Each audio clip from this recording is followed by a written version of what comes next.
خوشي شوي طالب بندیان وایي د سولې پلوي کوي او له جګړې بیزاره دي. ویډیو را سره تر پای وګورئ. درنو لیدونکو السلام علیکم. له بګرام زندان څخه آزاد شوي طالب بندیان وایي د جګړې پلوي نه دي او غواړي چې سوله راشي. افغان حکومت په تیرو څو ورځو کې تر 200 طالب بندیان آزاد کړي دي. دغه بندیان د امریکا او طالبانو ترمنځ د هوکړه لیک له مخې د ولسمشر محمد اشرف غني د فرمان پر اساس خوشي شوي دي.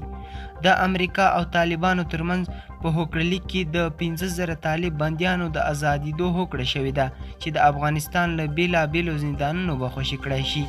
تر دې دمه چې کوم طالب بندیان خوشي شوي دي وایي چې سوله غواړي او د جګړې پلوي نه دي.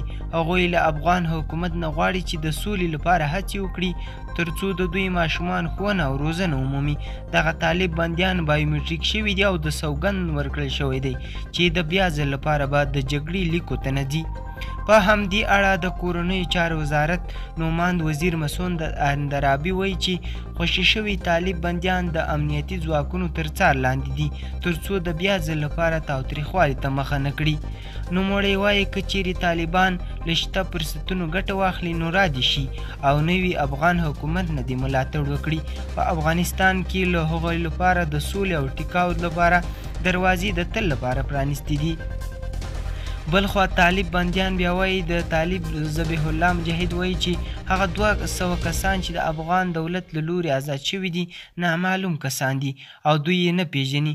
نوموړي افغان حکومت باندې تورونه لګوي چې د طالب بندیان د آزادولو لپاره پلمې جوړوي او غواړي د سولې په بهیر کې خنډ پېښ کړي.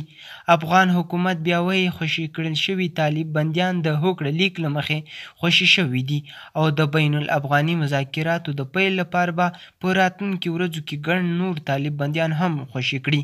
که دغه ویډیو مو خوښه شوي زموږ یوټیوب چینل در سره سبسکرایب کړئ، ویډیو در سره لایک کړئ او تر بلې ویډیو ښه وخت مننه. ژوندي اوسئ.